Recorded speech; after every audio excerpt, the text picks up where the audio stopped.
Walang pasok ang mga tanggapan ng gobyerno at mga paaralan sa lungsod ng Pasay at Maynila sa Lunes. Ito po ang inanunsyo ng Malacanang sa gitna ng isasagawang National Rally for Peace na pangungunahan ng Iglesia ni Cristo. Si Eden Santos sa balitang yan. Kinansila ng Malacanang ang pasok sa mga tanggapan ng gobyerno sa Pasay City at Maynila sa Lunes, Enero at 13. Sa harap ito ng isasagawang National Rally for Peace na pangungunahan ng Iglesia ni Cristo na isasagawa sa Quirino Grandstand sa Maynila.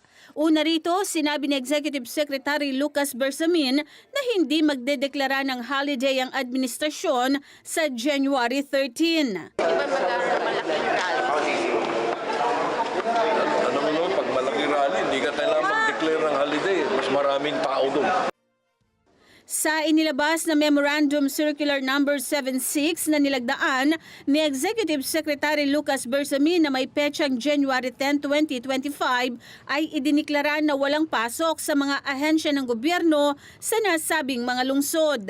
Gayunpaman, ang mga ahensya na naghahatid ng mga pangunahing serbisyo gaya ng pangkalusugan, pagtugon sa mga sakuna at kalamidad at ang pagganap ng iba pang mahalagang serbisyo ay tuloy-tuloy sa kanilang mga operasyon.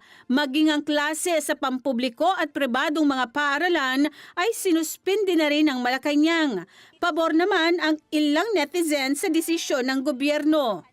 Sa akin pong palagay, tama lang po na suspendin po ng gobyerno kasi ang mahihirapan din po sa gagawin pong pagkakaisa po ng Iglesia ni Cristo ay ang mga estudyante at saka mga trabahador. Tama lang po na suspendin yung trabaho dito sa Maynila para po bigyan naman ng daan yung mag-arali po. Dito sa Luneta Grandstand na gaganapin niya kung kailan gaganapin po dito sa Luneta Grandstand. Sa isang banda, kasi kung magkakaroon kasi ng pasok at mayroong ganitong event, talagang apektado ang mga estudyante. Alam mo naman, siyempre, yung traffic, yung daloy ng traffic kasi kaya maapektuhan talaga yung mga nagtatrabaho at yung mga pumapasok sa eskwela. Kaya tama lang na magkaroon ng ganong desisyon ng gobyerno, di ba?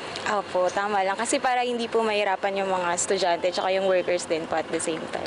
Ipinauubaya naman ng gobyerno sa mga pribadong kumpanya kung sususpindihin o hindi ang pasok ng kanilang mga empleyado sa Lunes bilang pagtalima sa kautusan ng Malacanang. Sinuspindi rin ng Korte Suprema ang pasok sa lahat ng tanggapan ng mataas na hukuman. Gayunman, may skeletal force ang mataas na hukuman na may iwan para tumao sa docket receiving section ng Judicial Records Office at Cash Collection and Disbursement Division ng Financial Management and Budget Office. Eden Santos para sa Mata ng Agila. Matatag, matapang, matapat. Maraming salamat sa inyo pong pagsubaybay sa Mata ng Agila Primetime. Para malaman ang matatag, matapang at matapat na mga balita, i-follow lamang at mag-subscribe sa AtNet25 TV.